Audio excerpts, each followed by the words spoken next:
We are live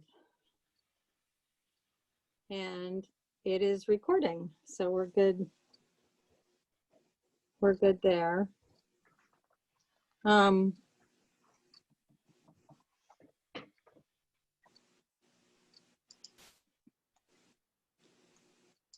I'm going to ask folks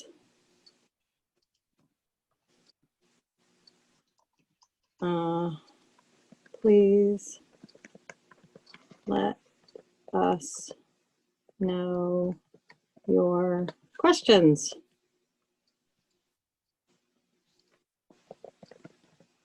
And what you would like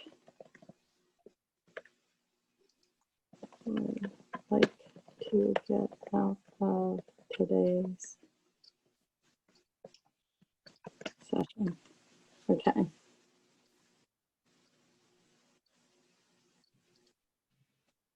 All right. Cool.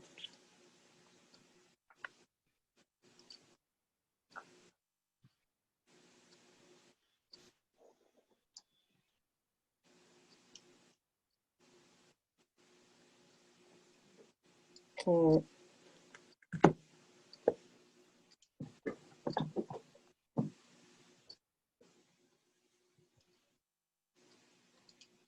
I'm waiting.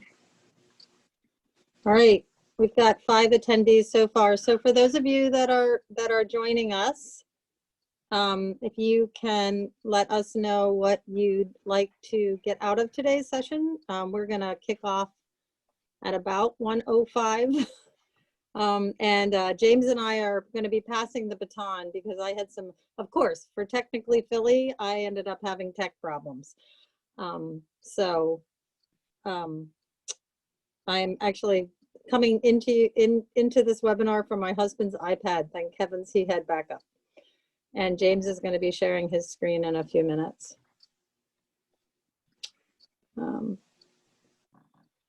So I believe everybody, and if you've got any questions, please also put them in the chat for us. That would be great.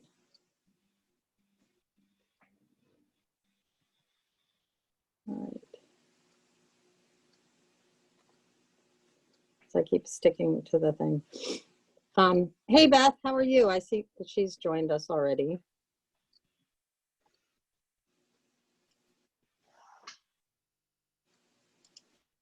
Allie, Andrew, Chris, Julie, and Matt.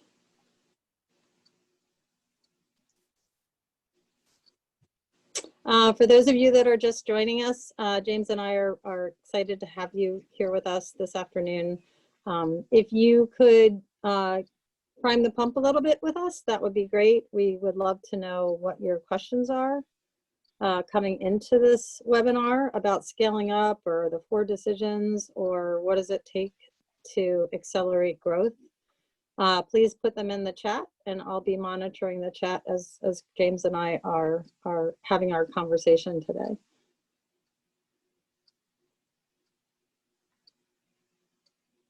There we go. Thanks, Beth. Wonderful back.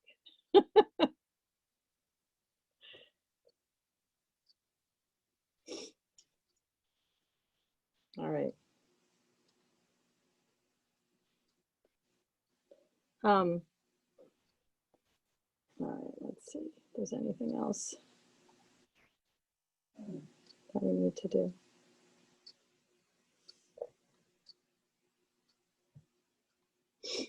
All right.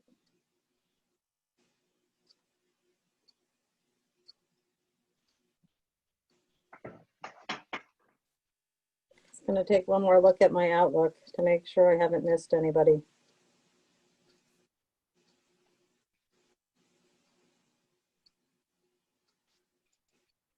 All right. All right, sir.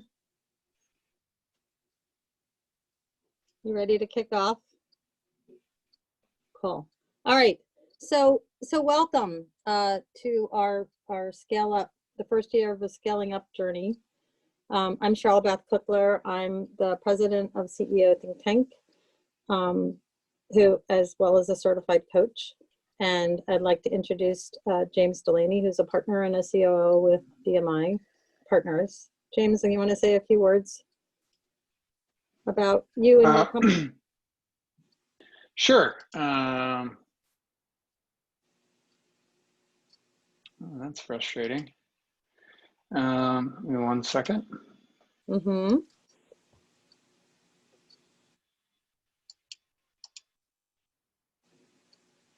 All right. Just pulling up my notes.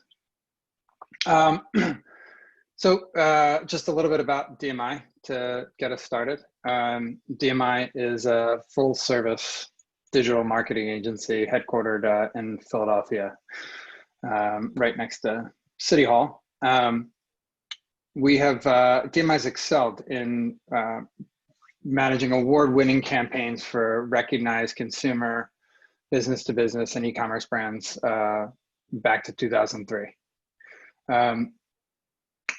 The services we offer, innovative email marketing and affiliate marketing management solutions, accompanied by an arsenal of other digital services, including SEO, paid search, e-commerce, branding and interactive, social media.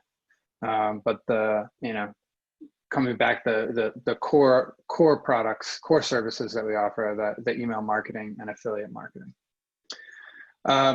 Just to give you an idea of some of the clients that we work with, local brands, Avalon Flooring, Mitchell & Ness, Ristelli's, and Campbell's Soup. And then some national brands that you may have heard of: Reckitt Kaiser, Unilever, Axios Media, Meredith, Gannett, big brands that on a national scale. Just quick little bit about our team.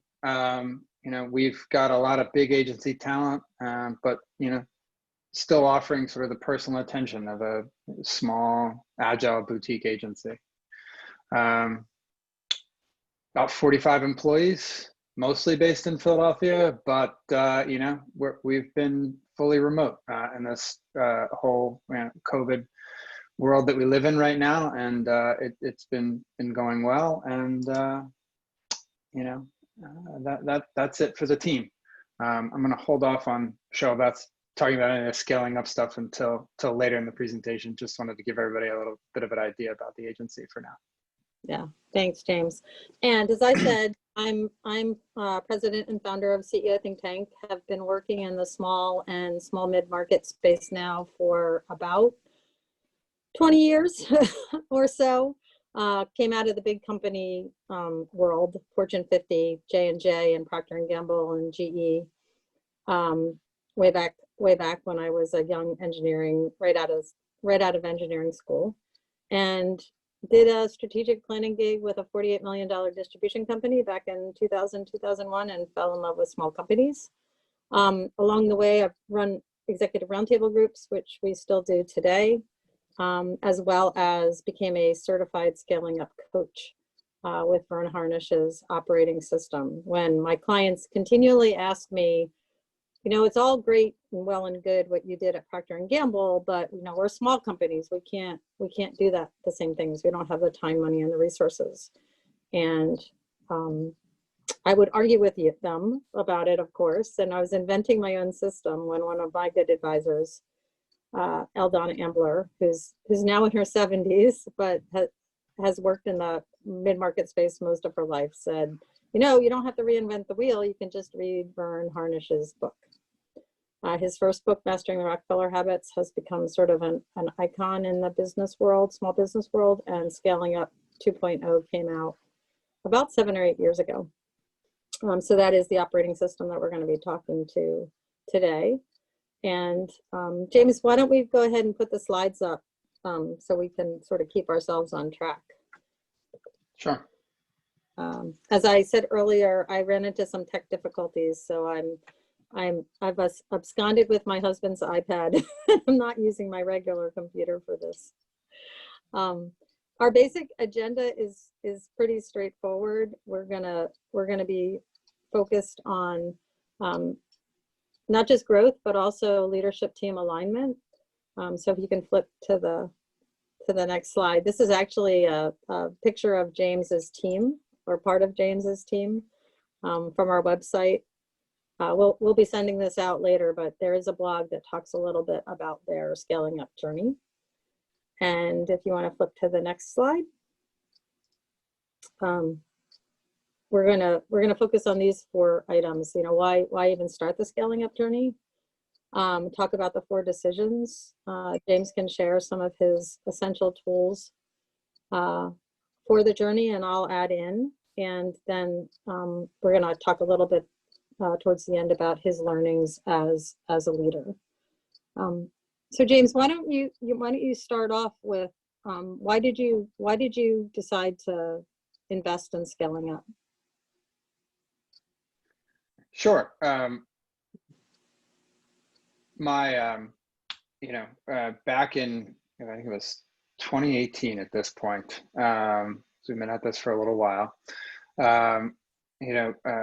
My partner at the time, and still partner, Patrick McKenna, and I were out talking to other leaders that we knew in all sorts of different businesses, similar business to ours, but other businesses as well.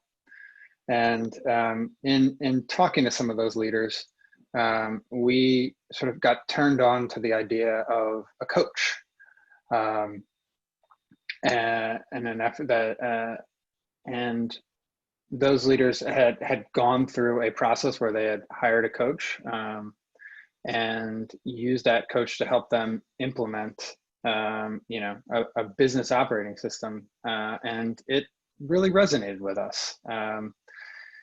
To the point where we went out and we researched the different operating systems. I think we interviewed 8 different coaches to really understand what this was all about, and what we were sort of getting ourselves into. And through that research and through those interview processes, and sort of through those recommendations of other peers, other business owners, we thought it was the right thing for DMI, and decided to embark on the journey. Well, and one of the questions that Andrew has here is where did you talked a little bit about reaching out to other folks, other entrepreneurs. What other research did you do? Like, how did you know where to start? Reading and research, or other things? It ultimately came back to I learned by talking, number one, by talking to peers. Number two, and they sort of gave me the leg up and basically saying, go research scaling up, go research. I'm blanking on the other one right now. Cheryl, Beth, help me out. EOS and traction. EOS, yes. Go research those. We went and read about them. I picked up scaling up. I read it. I went and talked to the different certified coaches in the different areas for the different operating systems, understanding, the pros and cons, what would be involved, how much effort would be involved. And really just by reading and talking to people, that's how we learned about the different options and choices. And, ultimately that's how we made our choice. And for you, what was the difference with scaling up versus some of the other systems that are out there? Because obviously, as you and I have chatted, and we talk about this a little bit on our website, in the blogs, there are different operating systems that a small or a small mid-market company can use. What were the pros for you of scaling up? Really, the pros came down to scaling up was strongly recommended by a few people that we talked to that we respected. We were also told to look in the other operating systems, but got a strong recommendation for scaling up. And when we were going through and vetting them, scaling up just seemed to be a little bit more holistic in the approach. And based on that strong recommendation and that sort of gut feeling after doing our initial research that it was a little bit more of a holistic solution, we decided to go down the path of scaling up. Great, thanks. So one of the keys to scaling up, for those of you that might be new and to the operating system, and for those of you that are familiar with the operating system, you know, we're happy to answer advanced questions that you have as well, is something that we call the 4 decisions. So Vern Harnish, you know, one of the issues that small companies have is prioritization, and there's 20, 25, 100 things that that you could obviously be doing at one time. And Vern Harnish is an amazing integrator. He's able to take Jim Collins's work and Pat Lencioni's work and Jack Stack's work, and he pulled it together into what I would call a more simplified system. And it revolves around the 4 decisions: people, strategy, execution, and cash. And we like to think of the 4 decisions as I call it the table model, because most of you are probably familiar with restaurant tables. Hopefully you're getting back out again as we're venturing back out, where you've got one short leg and you're sticking sugar packets under it in order to make it work. And typically that's what we find in small and mid-market companies as they're growing, is that there's one leg, that either the people talent leg or the cash leg or the strategy leg or the execution leg that's short, that needs the prioritization. And the other piece that Vern talks about is that it's really about a 3-year journey, 1 quarter at a time, 1 13-week quarter at a time. And so you're thinking about the long term, you're thinking about where am I trying to go in 3 years? And that's part of what DMI was trying to focus on. And then you break it down and chunk it up into 90 days at a time. So let me kind of turn it back to James and have him talk about what their 3-year, where they were trying to go in 3 years, because that was a big part, I think, of your deciding to embark on the journey. Yeah, you know, we were looking for, you know, at that time back in 18, we were looking for a way to put together, you know, sort of that 3 to 5 year plan, and really chart that path through the future. And you know, Vern's book really lays out how you do that, and creates, you know, I'm just going to jump right into some of the execution stuff that I like to talk about, Trailbeth, but you know, really creates the framework from an execution standpoint to keep you on track.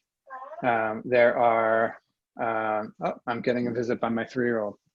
I'm in a meeting, buddy. Can you go see Mama? Oh, oops. Sorry about that.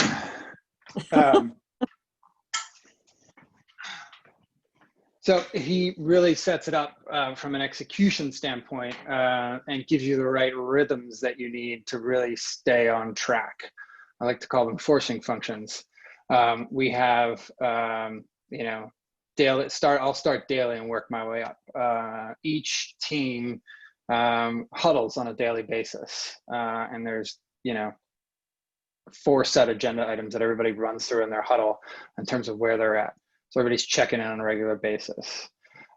There's weekly meetings. They're called level 10s. And there's a whole, you know, good YouTube video you can watch on how to run a level 10, but it's forcing your leadership team to get together on a weekly basis and review the KPIs that you set up, what Vern calls the rocks, or what are your essentially 4 to 5 highest priority things that you need to accomplish in a quarter.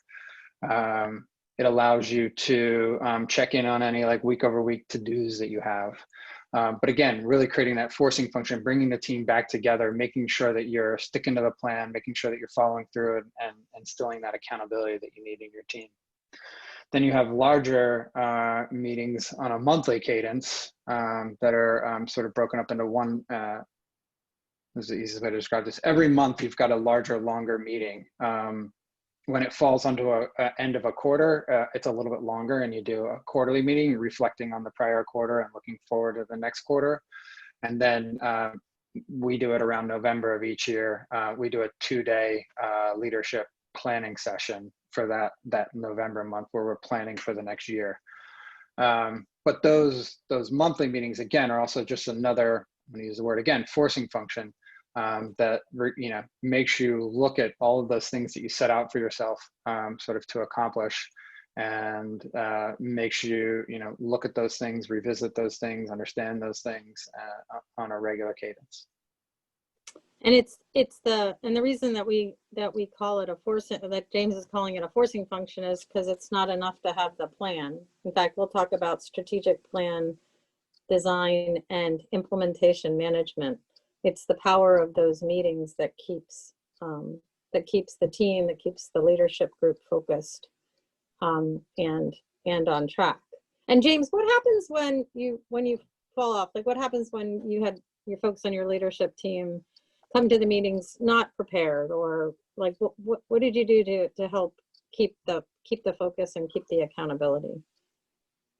I am fortunate enough to have a excellent team, and that this rarely happens. We're super competitive, and, you know, really just, you know, like to get things done. So when you're talking about sort of the weakness in those 4 pillars, that's not a place where we're necessarily deficient. But it does provide, you know, those meetings do usually provide an escape hatch, especially the weekly meetings. When you're checking on those weekly meetings, you have an option to pull it down, is what it's called. There's a set sort of flow to the beginning of the meeting. I don't want to do like a full level 10 review here, but there's a set flow to the beginning of the meeting, and then like the last section of the meeting is just sort of wide open for you to talk about what we call IDS topics. Showbeth, help me out. IDS stands for? Yeah, so it's identify, discuss, and solve. So whenever you're running into an issue that you're going to need more than 2 minutes to talk about, it's an IDS. Yep. So we pull it down, and just for, you know, a little bit of levity, we actually came up with a new, you know, whenever we're shouting out somebody in any of our meetings, it's always like a little hand raise. But this last week in our last level 10, you know, just because everything's on Zoom now, we pull it down like this, like you're pulling down on a rope. So, but, you know, anytime anything comes up where, you know, somebody mentions something in the section of the agenda where we do customer and employee headlines, if something comes up and somebody mentions something about, you know, an employee issue or a customer issue, anybody in the group can say, hey, let's pull that down and let's IDS on that. So if somebody's off on a KPI and they're struggling with the KPI because, you know, we're not hitting the targets for the KPI, we can say, okay, let's pull that down and let's discuss it. How can we all work together to help get this KPI back on track? Yeah. Did that hit the right area that you wanted to talk about, Showbeth? Yeah, I think that's actually Good. great. And just from a resources standpoint, so we'll be sending this out, but I'm just going to verbalize some of the resources and tie things back that James is talking about. So for those of you that have a copy of Scaling Up, or if you don't, I would definitely recommend you get it. A lot of the meeting rhythm that he was just describing is actually in chapter 11 of Scaling Up, which is one of the execution chapters. There's also a really wonderful book for those of you who are fans of Pat Lencioni called Death by Meeting, where Pat actually outlines the same set of meetings. So, you know, none of this is rocket science, but it's pretty much common sense. It's just not common practice because, as James has said, and I actually said before we started today, it requires a level of discipline, but that it requires a level of discipline. I'll leave it at that. So those are the 2 resources, and I will also send out to folks the level 10 YouTube video, which is actually from the traction methodology. Gina Wickman has a great 7-minute video that you can actually just Google level 10 EOS meeting on YouTube, and it should come up so you can see the agenda and as well as the IDS sheet that James was just talking about. James, you spoke to the fact that you actually have a very strong leadership team, and obviously people is another one of the 4 decisions. Julie had a question. What's the best way that you found to identify weaknesses within your team? especially when there are some things that may not present themselves clearly as a weakness. I'm curious about that one, Julie. How do you know, like what tools or what did you find as you went through the process from a people standpoint that was useful and helpful? Uh, so in terms of identifying weaknesses within the team, Yeah. especially. So one of the things that I think you did for us right when we got started, you surveyed the leadership team, Mm-hmm. and it was a bunch of different. The survey was around a bunch of different questions that sort of, upon reflection, all sort of went back to the 4 decisions. Yep. And after that survey, we got from you a report that basically said, here's some areas where we think you're strong, and here's some areas where we think you're not as strong. I'm not going to say weak. Mm-hmm. But that really helped us focus and think about how we were going to move forward. So that, I guess the key thing there is that that survey really, really helped us in terms of knowing where to focus and what sort of sub teams we created within the leadership team to dive in and tackle those specific areas where we are deficient Well, on a relative basis. well, and can you also speak to because we also did there's a few additional support mechanisms, I guess is the best way to talk about it from a people standpoint, right? So one of the keys that DMI worked on very early on was their core values, because that basically sets the foundation for expectation sharing. And here's the culture that we're trying to create. James, can you speak a little bit to the work that you all did around core values? Yeah, sure. Again, I think this is at our first annual 2-day offsite. We began to establish our core values. A couple of things that were interesting about those core values. Out of the gate, it was like that mission to Mars exercise that you had us do, I think, where we would sort of pick people in the company. Can you just do a quick recap? I don't want to butcher the mission to Mars thing. Yeah, so it's actually a Jim Collins is one of the thought leaders that Vern pulls a lot from. And there's a Harvard Business Review article called Building Your Company's Vision. And as part of that, there's a mission to Mars exercise where you pick 4 or 5 folks. They can't be part of the leadership team. They have to be within the organization who really exemplify your core values. Like, this is the best of DMI. And you talk and you speak to the stories. And the idea is that you could send this team to Mars to form a satellite company. And even though the Martians don't understand our languages, they would still understand by the behaviors that these people are exhibiting what your core values are. Yeah, so thank you. We went through that exercise and sort of identified what DMI's core values are. And one other interesting aspect about the core value is you'd be willing to take a financial hit in order to honor your core values. And that could be, letting a key employee, moving on from a key employee, or moving on from a client that is a profitable client for you, because there is a sort of violation of those core values. So they really helped us identify,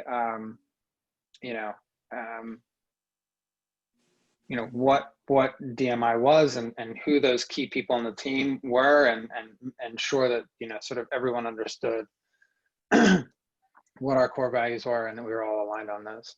And then we continue to reinforce that all the time. We do have a weekly, quick weekly Friday recap with the entire company. Now it's on Zoom, so it's a ton of different blocks across the screen. But shouting out different employees and telling stories where we observe them, adhering to the core values. It's a way for people to learn about what different people are doing in the company, and it's a way to reinforce the core values in our culture. And did you have any cases back to, someone who just didn't align with the core values? By defining those core values, did you end up having to have conversations about whether or not folks were on the same page with you? I mean, naturally, it just, yes, it happens. So, because when you Yeah. make them public, it's, it just becomes obvious at that point.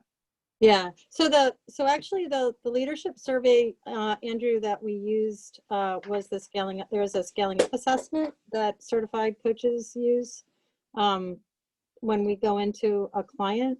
It's actually a freebie. So if you're interested, you can reach out, ask us, and there is actually a shortened version of that on CEO Think Tank's website. Underneath the resources tab, you'll see 4 decisions, a 4D assessment, which is 10 questions that you could get started with after this webinar is done, and you could assess yourself to see where your short leg might be. Can you speak to the Gallup work too, James, that you did? So the other resource that we use, Gallup, actually the polling organization, now closely in the news because of political surveys, of course, but they have done a significant amount of research into management and how to be a better manager, as well as how to improve engagement. Can you speak to that work as well? Because I think you did a lot of work, helping people to really be the best that they could be.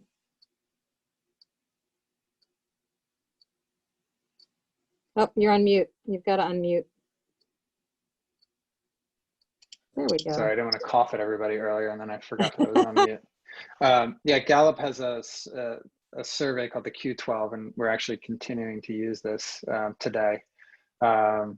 It's a survey that you can send out to all of your employees, and then ask them 12 different questions, and the goal is to really measure engagement.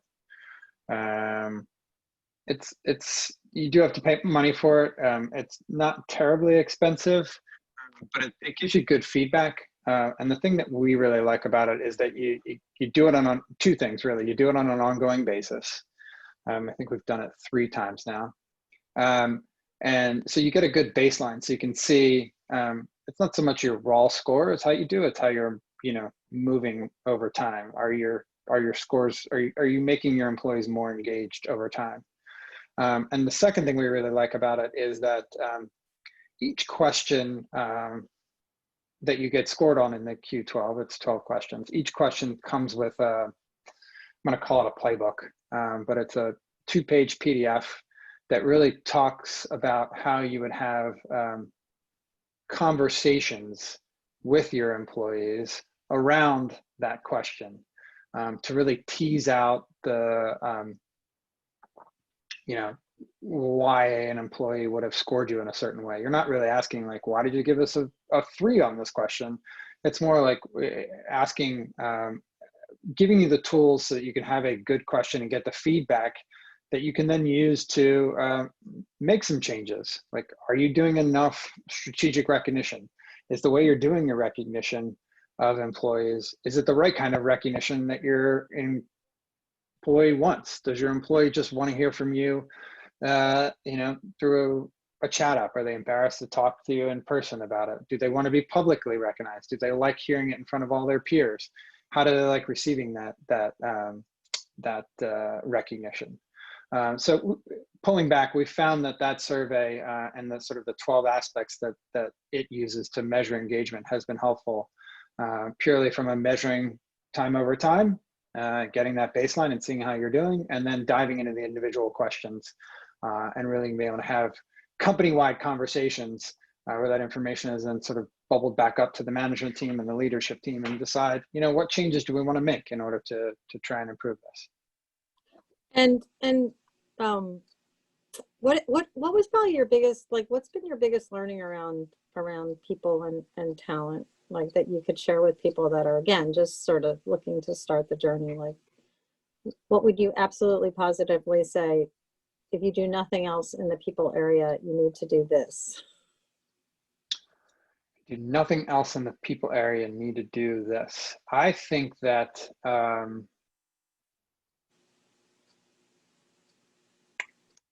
in the people area, say if I would do it again, what would be the things that I would do over? I mean, I really think, coming back to that Gallup thing has been extremely helpful. The insights that we've gotten from, individual people in the company as we've talked to them, as we've and sort of engaged with them on these different questions, and sort of ensuring that we have an engaged workforce that, really wants to be there, feels like they're contributing. And having that has been invaluable to this point. Yeah. Thank you.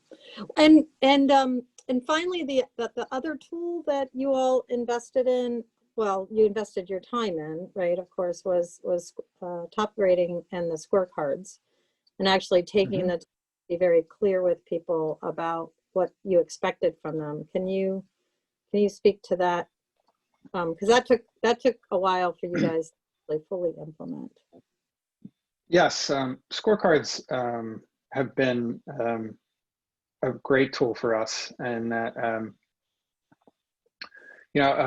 it enables us to, across the company, sort of standardize what we're looking for from each individual employee, regardless sort of the roles. What are the KPIs that we're interested in for a given employee?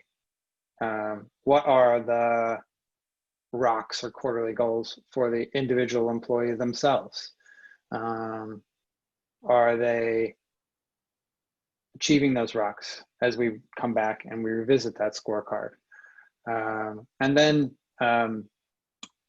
really understanding what are the competencies that an individual role needs to have. The competencies that someone in a finance and accounting department are different than the competencies that we need for someone on our business development team.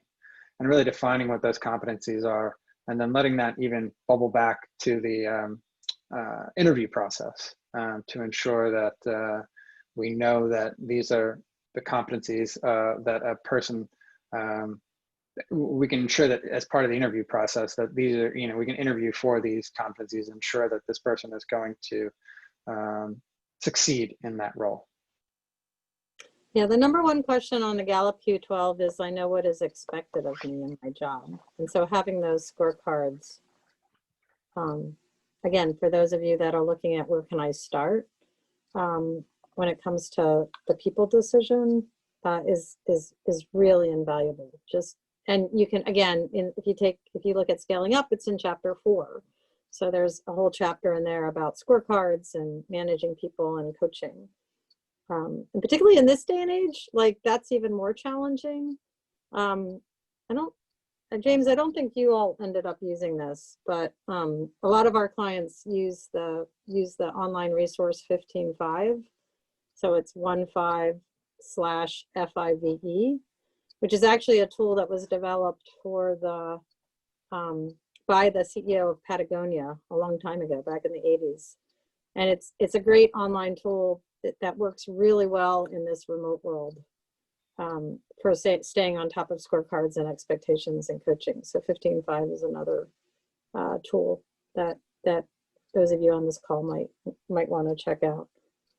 James, what about given all the issues around financials and cash and stuff, talk a little bit about your learnings and what you ended up doing in the financial cash arena.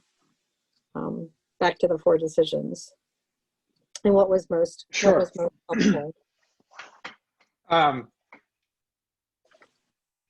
One of the key things that we did out of the gate that I thought was invaluable was financial literacy. There was on the leadership team itself, there was a diverse group of people as it related to our understanding of our finance. And we really, for that first year, spent a lot of time just ensuring that we really lifted the whole entire team up in terms of our ability to understand our financials and our tax situation and such. There was a number of presentations by different members of the leadership team talking about, going back, what is an income statement? How does our income statement work? How does our balance sheet work? What are the accounts in our income statement? What are the accounts in our balance sheet? How do they all play together? So that, when we were doing our financial presentations at a leadership level, everyone on the team can participate. Everyone is now asking great questions because they really, really just understand, how, how you report, on the health of a company from a financial perspective. And how you make money, right? Exactly. And how you need cash to grow and all those different things. So. And so that's actually one of the differentiators that we found with DMI from a lot of the other companies that we've worked with in the past, entrepreneurial companies. Small companies are typically pretty good about, looking at their profit and loss. But when it comes to some of the other stuff that James is referring to, like being aware of what's on your balance sheet and understanding cash flow and the power of net profitability, right? Not just, and gross profit. We always say revenue is vanity, gross profit is sanity, because revenue really doesn't mean anything if you're not carrying it to the bottom line. What, can you speak a little bit to simple numbers and how that was able to help you as well? We just recently had Greg Crabtree in, so he's near and dear to my heart as another resource for folks on the call. Sure.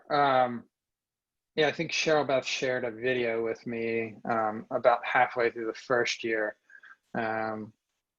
where Greg Crabtree was presenting some of the thoughts that he articulates in his book called Simple Numbers. And what he's doing in that book is he's pulling out KPIs from your financial statements and really helping you look at your financial statements in a way that makes them even more actionable.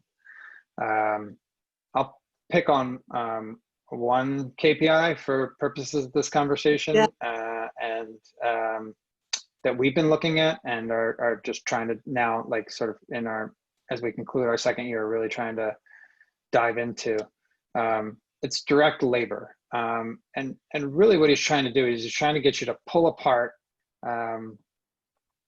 your labor costs into two separate buckets. One bucket is the people that are directly responsible for producing your widgets, for delivering on your service. And then looking at them in one bucket, and then looking at sort of everyone else, call it overhead for this conversation, in another bucket. I might have just switched off from my AirPods. Can you guys still hear me? Yep, we're good. So, and then the key there is to monitor the ratio of how your gross profit and your direct labor, and he calls it, I believe, your labor efficiency ratio, and really paying attention to that ratio, and only growing or contracting when you're outside of the band of what the normal ratio is for your company. He has some ideas around what those ratios are and how they work even across industry. But teasing that out and really pulling apart your labor so that you can really understand how its impact on your financial statements has been really useful. And for those of you that, again, if we refer you back to the Scaling Up book, some of Greg's introductory work around LERs, around labor efficiency ratio, can be found in chapter 13. If you want a more comprehensive overview, he's got a great book that's been out for about 8 or 9 years now called Simple Numbers. And it's tiny and it talks about LERs, it talks about salary caps. He also talks about the 4 forces of cash flow. So if you're, I'm an engineer, so I do math, I don't do finance. And Greg has been my coach for the last 3 or 4 years. And I'm really grateful for these sort of practical, applicable numbers. It's one of the, I'll also, going back to our earlier conversation about the different operating systems that are out there. And what James actually said, I haven't found an operating system that is as comprehensive as scaling up. I think EOS does a really great job with execution and people, but we've had some EOS refugees actually come into our world, CEO think tanks world, that had profitability issues. One of the things that Greg talks about, DMI was past this. One of the issues that small companies typically run into about the 2.5, 3 million mark is what Greg calls the black hole of profitability. So there's a pretty major issue around, as you're trying to scale and you're adding salaries and resources and you're investing money and your profitability goes to 0. And again, as a small business owner, that doesn't really do you any good if you're doing a lot of work and you're not making any money. So understanding that there is a black hole at around 2.5, 3 million, and you've got to make a decision about whether you're going to stay below 2.5 or if you're going to blow through it, and how do you do that in a smart way. What was your biggest aha, James? Like as you were going through financial literacy, and that was a pretty big process. I mean, you were doing talent literacy, you were doing financial literacy. What was the biggest aha for people, for your team, as you were taking them through that training? I really feel like the biggest aha was just the sort of the empowerment I think that everyone felt. I think I was just, Beth was on earlier. I think she had to run to another meeting. She's our VP of marketing. And as we were talking about this conversation today, and we were reflecting on, sort of our journey, just she said, just the financial literacy and being able to come into our monthly meetings and be able to ask good questions of our financials, of the team, and, so it's just, it was a conversation from this morning, but just that empowerment that everyone on the team really has now. No one's shy about asking about our financials because I'm not a financial person or something. There's no more, I hesitate to use the word excuses, but there's no more. Everyone is on a level playing field when it comes to asking, things about our people, things about our financials, and so on and so forth. Mm-hmm. So. Great, cool, thank you. So, so the other execution item that I'm going to pull us back to execution before we talk about strategy. So the other execution item that you talked about having a big impact was the critical number. Can you talk about, and that contributed a lot, you had said, also to leadership team focus and alignment. So can you speak to the critical number as part of your execution discipline and planning? Sure. So the critical number is a tool where we identify sort of one place in our plan that we'd like to focus on in a given quarter. And we rally the entire company around it. So I'm going to pick an example, one quarter, and to rally the entire company around it, you pick a theme. So there's a theme for it. And so in one quarter, we wanted to focus on really exposing our clients to the diverse offering of services that we have. So we picked, we basically said, let's start to count the number of proposals that we make to existing clients for other services that we have. And we then, went through and identified the clients, identified which services we thought would be right, and then we went to work, and it involved everyone in the company because we had to work across services and bring in different account managers to talk different, people that deliver different services. And two other components are sort of, you have celebrations and rewards. So the theme we had was a cross-sell to cross-sale. The sort of celebration that we had at the end of it, if everybody got their, if we got to the certain number of cross-sell pitches that we wanted to get to, we chartered the boat that goes from, I guess, Walnut to Walnut. You start in the Schuylkill and then you go down around and come up to Delaware and get off at Walnut, or it's Spruce to Spruce, something like that. And it would be a open bar cruise that we did. So we did cross-sell to cross-sell. Everyone was working towards it. Anybody that pitched a cross-sell or got a cross-sell going sort of got recognized at that Friday end of week meeting. And I think we had, we made silly sailor hats that we gave out to everybody that they kept on their desks. But it really rallied the entire company around getting these pitches done and getting people that ordinarily wouldn't work together on a day in and day out basis to work together. Yeah. And the important thing that I think that you just mentioned that I want to reemphasize is it's not just about the number. It's about, making it fun. There's a fun element to it, which you guys have always done. I mean, it's one of the strengths of DMI is they manage to make everything fun and a competition all at the same time. But it's the theme, it's the celebration at the end, and then it's using the 13-week quarter to keep track of it. So every week, I mean, you guys had a busting the wall down celebration, right? That you would do Yep. for a different critical number, right? But that was like a weekly rhythm. Yep. Yeah, that was another one that we did. We wanted to highlight instances where our employees sort of went above and beyond for our clients.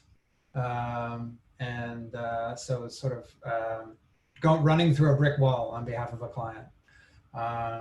And we just got, so we got every week, we would identify employees that ran through brick walls, and then we would nominate one of those employees, and we had a brick wall of those cardboard bricks that they have in preschools. We went and bought those.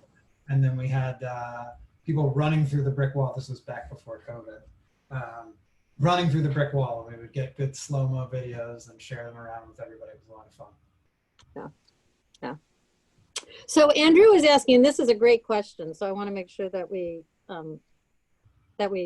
address it. Is it during the journey, is James implementing the decisions in a linear fashion or integrating bits from each decision each quarter?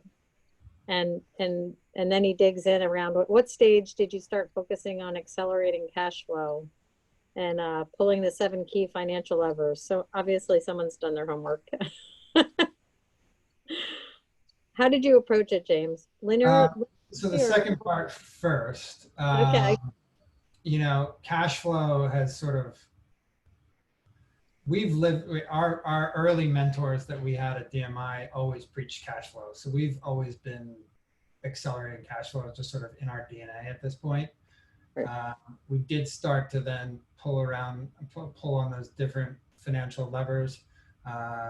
We're spending a lot of time just focused on DSO across the board right now. Day sales outstanding for those of you not. Day sales outstanding and all the different levers that you can pull around that. We've been focusing on that.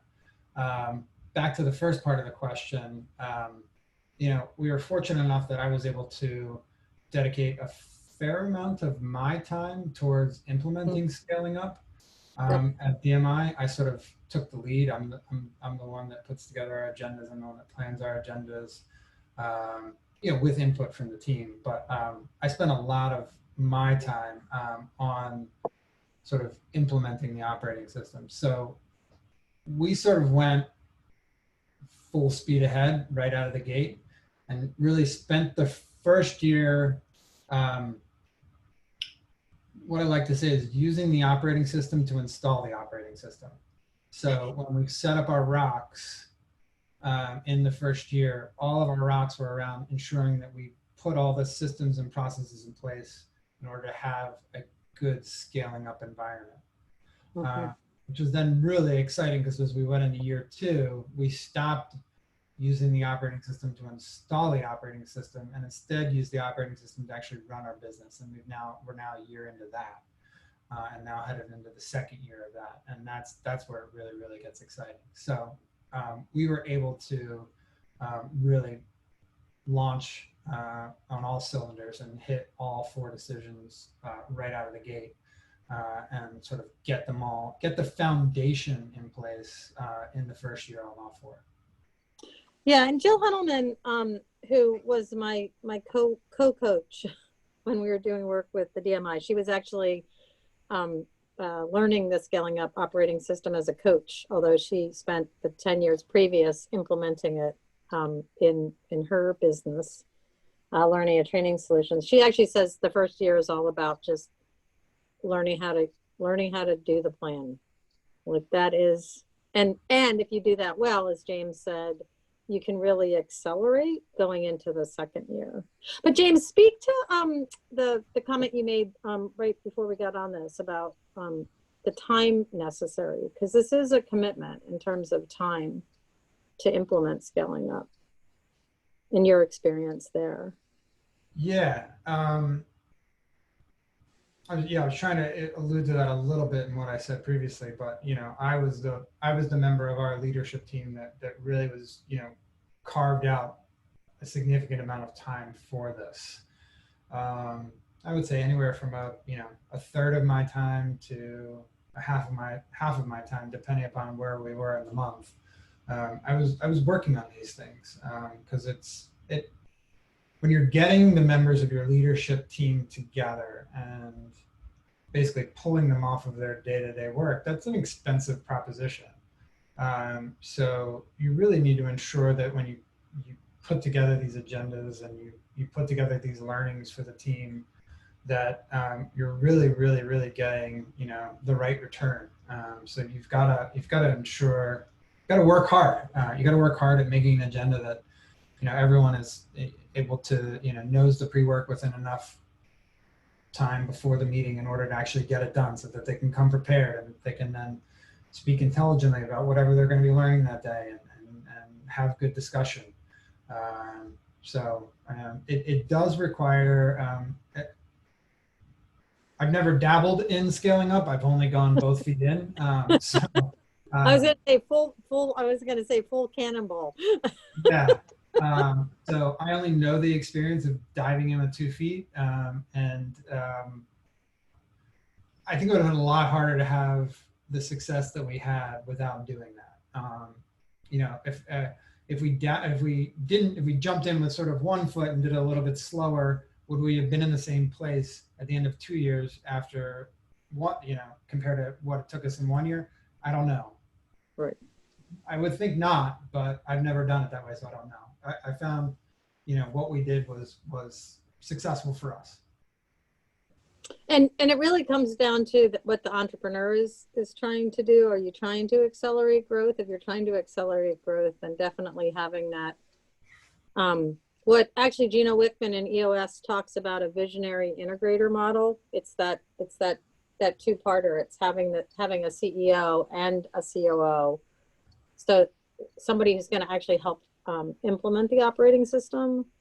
We actually say, just for those of you considering trying to use the system, you've got to allocate about 4 hours a week at a minimum to actually implementing the system. So it's not just about doing the work and servicing clients and doing all, working in the business. Like a lot of folks will say, it's that 4 hours that you're working on the business. And the more time, like in James's case, where he's doing 30 to 50% of his week, you're going to be able to accelerate the implementation. So I think that's also something to think about, Andrew, for the question that you were asking.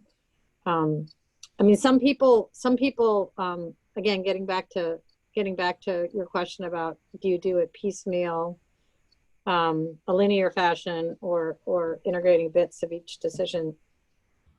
Most companies that we work with pick one decision to focus on every quarter. You know, they'll really hone in on people, or they'll hone in on cash. You know, they usually have what I like to refer to as the tsunami rock, or the tsunami initiative. So if all else fails and COVID hits, you have one thing that you're going to focus on. And then the other things are just supplementing. And the reason I call it the tsunami up until COVID, I guess, is because we did actually have a client, performance controls, probably 10 years ago now. And Perry Walraven and his team, his leadership team, dealt with Hitachi. And that was when the Japanese got hit with a tsunami. And so they had a significant, environmental problem right off the bat, 1 year. And it was the scaling up process that kept them focused on track. They just missed their numbers by a tiny bit because they were able to focus, and they had a plan, and they were able to get the leadership team all aligned when the tsunami hit. So something to think about. You're welcome. No worries.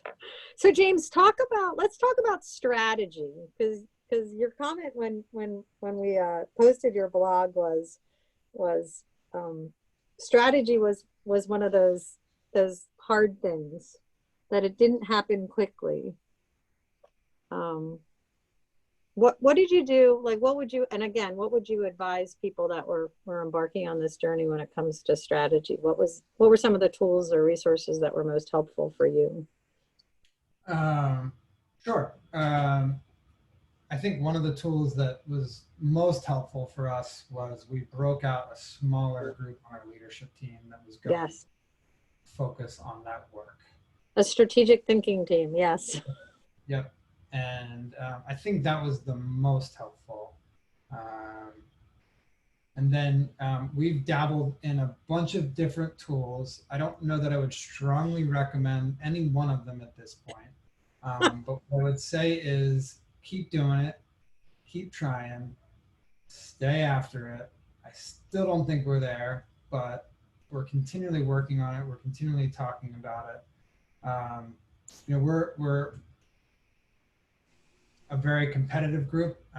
We like to, I think as you've heard so far, we like to sort of get things done and move on and keep going. Whereas strategy just takes work. It takes, we need to, I back up. I think in addition to having the cadence of the smaller team and meeting with that smaller team on a regular basis, the other thing that's been invaluable is just talking to customers. Right. Constantly talking to customers. And doing that on a regular basis, getting that feedback from the customers, what they're looking for, what you're doing well, what you're not doing well. Cheryl Beth has tons of resources in terms of different types of questions that you can ask of your customers. And it's the way we've done it and had success with it is just a one-on-one. It's if you close a new customer, talk to them about right then and there. If you don't close a customer, talk to them right then and there. Talk to the customer 3 months after they've been with you, and then talk to them on an annual basis, and really using that data as part of your thinking in terms of how you're moving forward, and working as tightly and as best and delivering the product that really meets the need of the customer. And there's some great questions that Kevin Down, who wrote a book called How to Sell in the Sales and Marketing Jungle, that I would highly recommend. Again, another tiny book, really easy to read, great appendix, as well as in Scaling Up, Chapter 7, which is the strategy chapter. And there's some good stories there that Vern ties back to Jim Collins's The Hedgehog Concept, which another sort of business fundamental book, like Good to Great, Collins's work is very, very useful. And particularly right now during COVID, we actually made his work the subject of our annual CEO Think Tank retreat. Like revisiting your flywheel, really understanding your strategic positioning. But as James said, probably the most important thing you can be doing is not assume. Like really talk to your customers and understand why they like you, why they don't like you, why they like your competition. You know, and the best thing you can do right after they've hired you is say, what was the number one reason that you hired us? Because that'll give you a lot of data. Is there anything else around the 4 decisions, James, that we haven't talked to yet that you think would be important for people to hear and know before we get on to leadership? Yeah, I think, no, I mean, I think for DMI, the real key, I think, in terms of getting up to speed as quickly as we wanted to, was having, as more of a plug for you, but having a coach, really having someone there that has been through it a couple times, and was really, really able to help us, you know, get those agendas together that were critical for our, you know, annual meeting, and get the, you know, the foundation set. What I like to say is they just really helped us accelerate our learning curve. And then, so, you know, whether that's, you know, Cheryl Beth and her team, or, you know, Cheryl Beth has introduced me to tons of other coaches in this process. I've gone to some scaling up conferences. There's tons of great coaches out there. Just find one that clicks with you and can really help you get started. I found to be very, very effective in accelerating my learning curve and keeping things moving on our end. And then something unique about Cheryl Beth, as you've heard all throughout this conversation so far, she's just has a wealth of resources at her fingertips. Anytime I shoot her an email or a text and it's like, hey, we want to work on this. What do I need to read to get me up to speed, or how should I go about it? Having somebody like that available to us has been invaluable. So Yeah, thanks. And yeah, coach, yeah. I was going to say, I mean, it's all about how quickly you want to do this, right? I mean, I think there's the 3 key things that I've seen with the companies, and literally we've worked with hundreds of companies, but there's tens of thousands in the Gazelles network and the Scaling Up network, is how fast do you want to do this, right? And how many mistakes do you want to make along the way? I mean, one of our brand promises, the things that we promise our clients is to save them time. So we're very big on, you know, having the resources available and having the tools available so that you don't have to make it up as you go. But the other thing is that what James was talking from a coach standpoint, that intention, Greg, I think neuroscience, behavioral science calls it the intention versus execution gap. You know, for most human beings, there's a gap between what you want to do, what you intend to do, and your ability to actually get it done. And having coach accountability is pretty critical to that, because knowing that someone's going to show up every week, in our case, waving a rubber chicken if you haven't done what you're supposed to do, can be pretty powerful.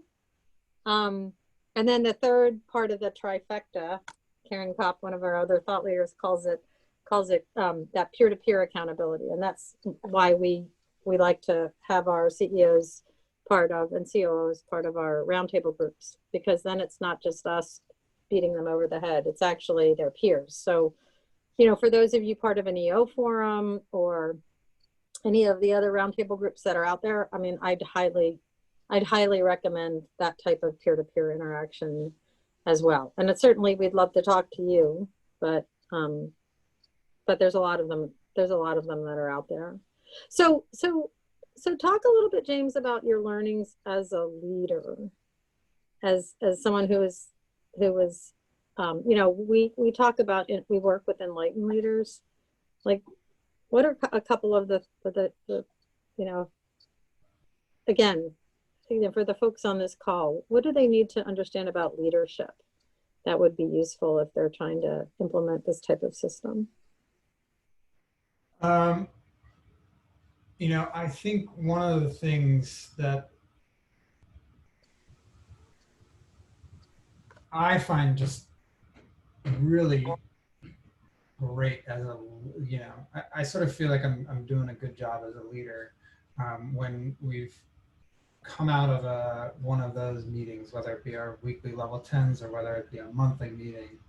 And I can really, really see that all of the work that we've done up to this point as a group comes together, and you just see the team working together as this unit, challenging each other, asking each other questions, and really landing at a really good place at the end of a conversation.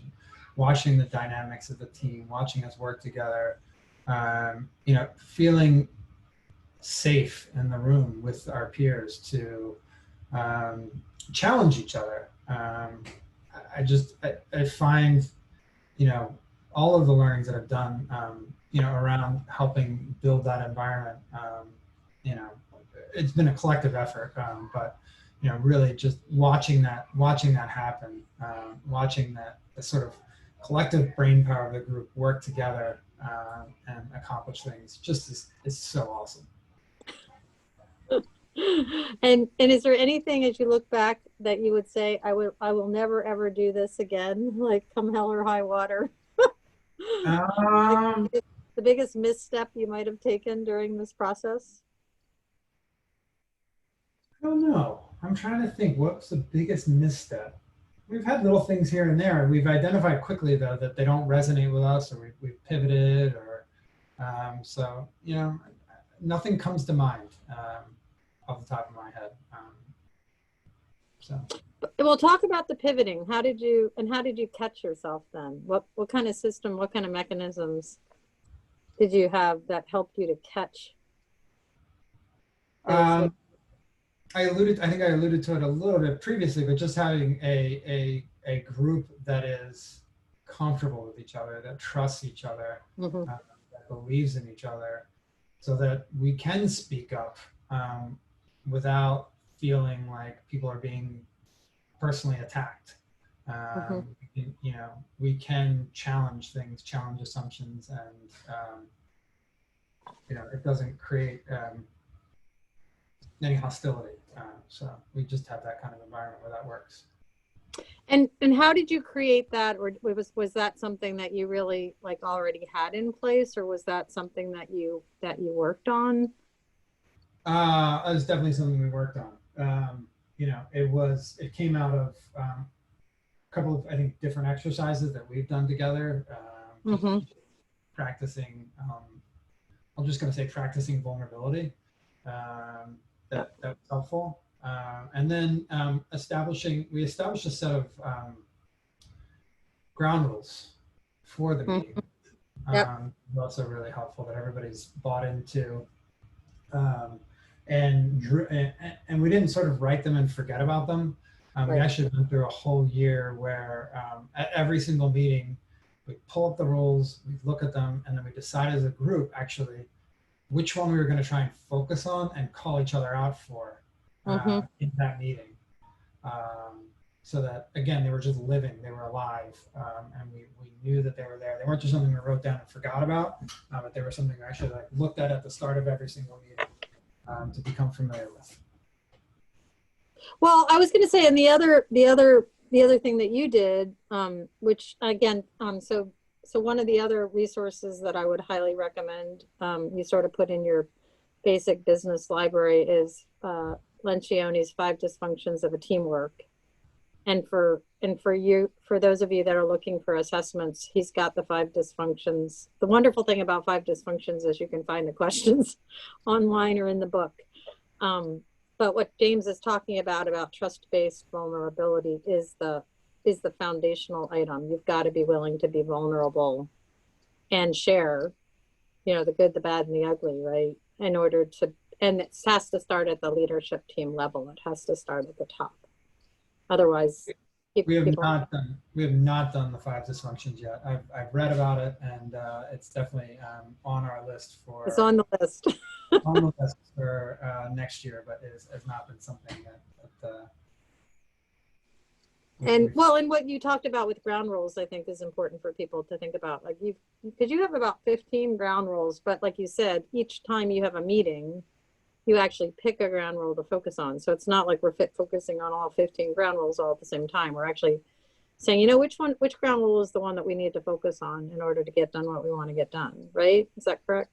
That's correct. Yep. Yeah. So, thank you, Andrew. You're keeping us going. So what James, can you speak to the results that you're achieving? He's been doing his research. Do they mirror the scaling up promise about refocusing the team and creating more valuable company, doubling the rate of cash flow, all of our lovely scaling up brand promises? Yeah. You know, I don't have those committed to Memory. double back and look at that, Andrew. But you know, what I can say is that the goals that we have set out for ourselves, we are, you know, we achieved them last year. This year in COVID times has been a little bit harder, but we won't be that far off in terms of top line gross profit and bottom line profitability. We've definitely, I'm just going to cheat here and look at your question. We've definitely been able to refocus the senior team without a doubt. We've definitely been able to realign everyone else, you know, with, you know, the core value work that we've done, with the Gallup Q12 work that we've done. We've definitely improved our cash flow. Whether or not we've doubled the rate of cash flow, I'd have to investigate that and get back to you. Don't know that often. And triple the industry average profitability.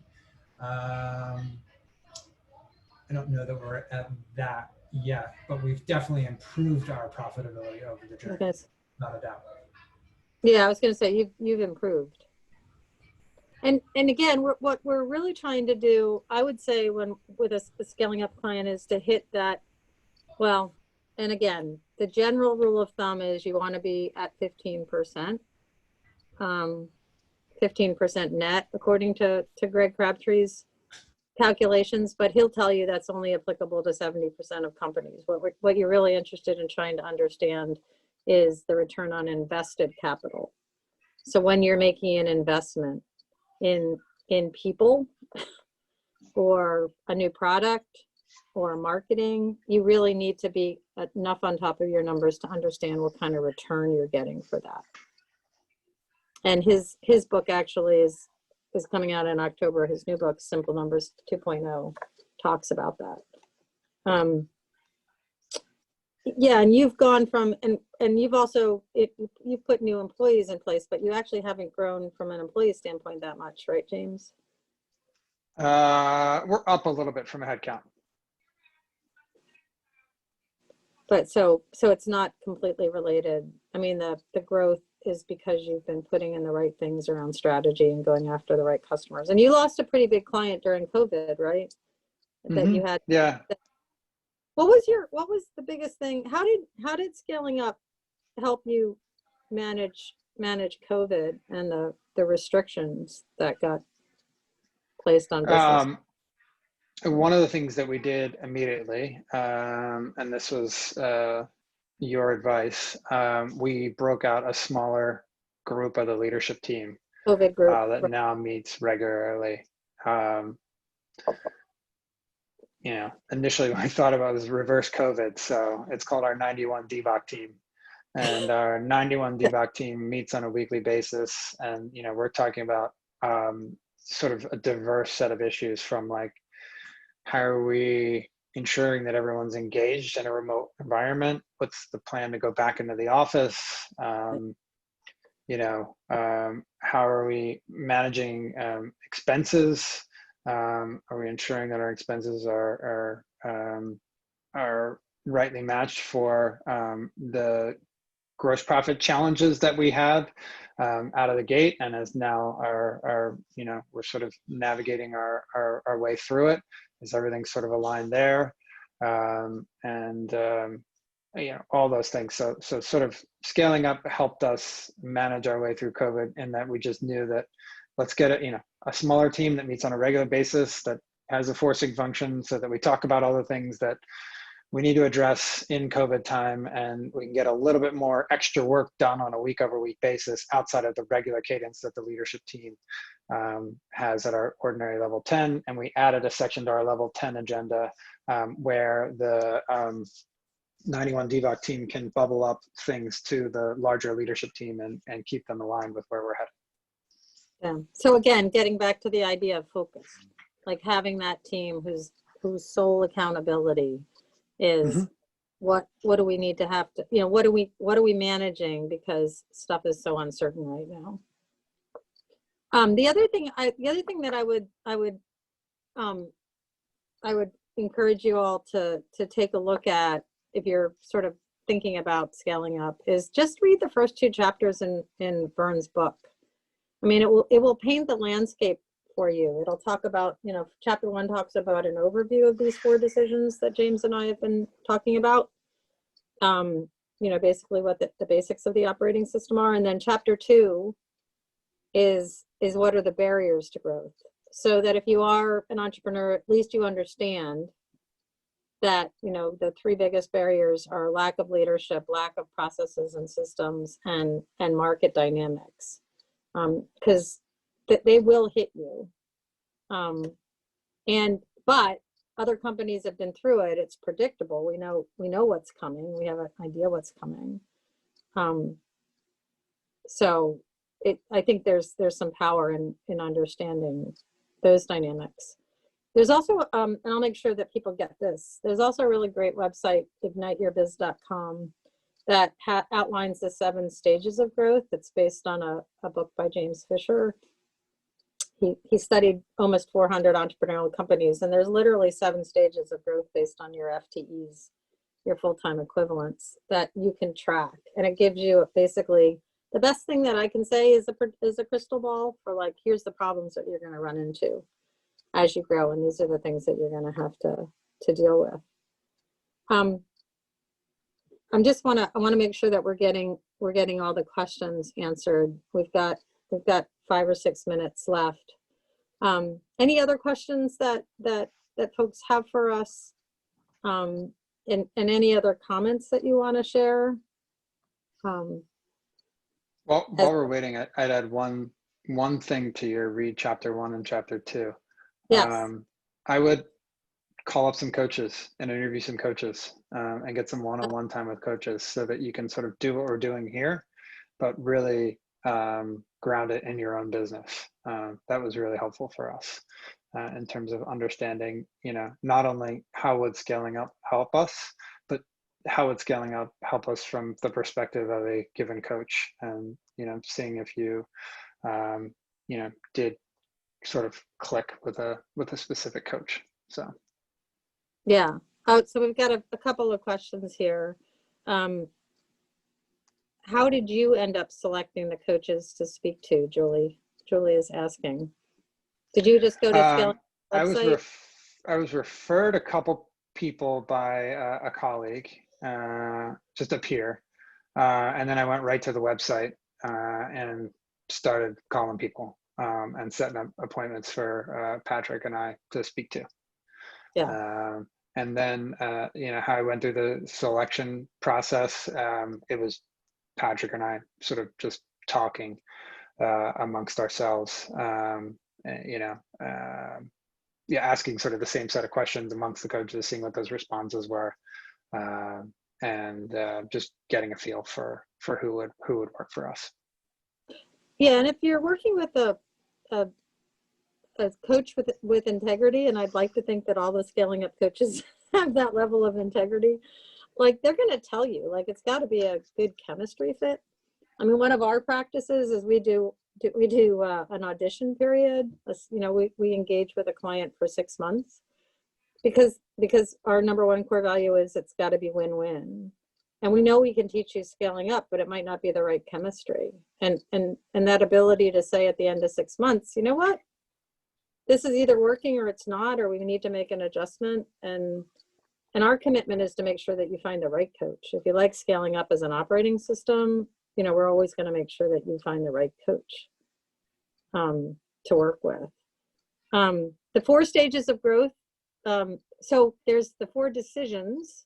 So I'm trying to answer Chris's question. There's the 4 decisions: people, strategy, execution, cash. And then the actual igniteyourbiz.com is the 7 stages of growth, which comes from James Fisher's book, Navigating the Growth Curve. I'll include that in the notes so that you all have it. And then Andrew actually was asking about, you know, will scaling up work for a 6-figure or a smaller company under 3 million? I mean, James can answer this as well. I mean, I think I'll just say it. I think you're crazy if you don't use an operating system. I struggled for the first 6 or 7 years when I was running my company because I didn't have one. And at that time, I was certainly less than 1 million. And we have several folks that are using the scaling up operating system that are less than 1 million. But and as I said, you're going to hit a black hole when you get to 2.5. So you better have some stuff in place. James, what are your thoughts for a smaller company? I don't have nearly the experience implementing this that you do, but I am on the board of a smaller psychotherapy company and have been bringing pieces of scaling up to them, and it's been working great so far. But I don't know that I can speak to it as intelligently as you. Okay. Yeah. Well, and particularly for those of you who are coming at this and don't have a business background, it's a great business education. And it's much more practical than an MBA.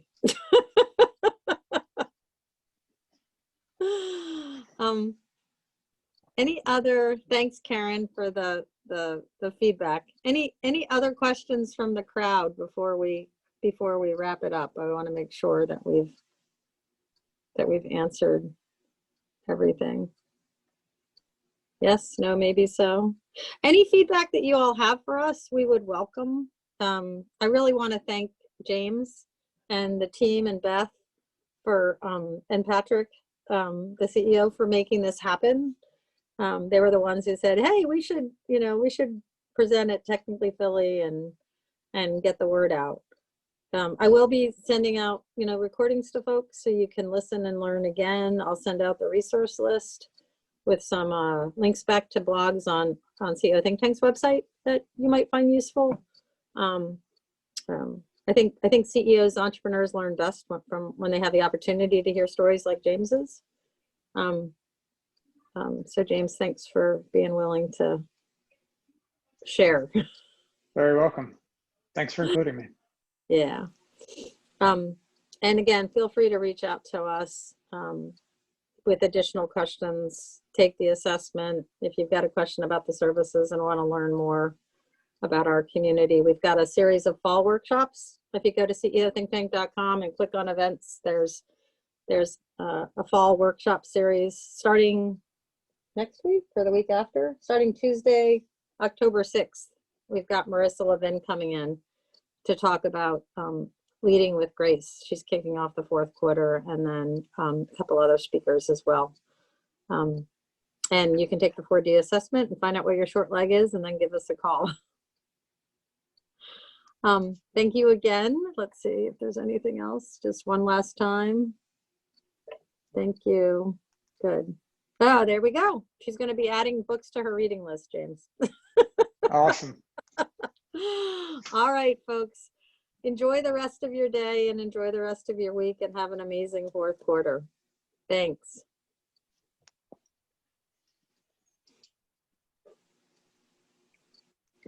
Stop. Cool.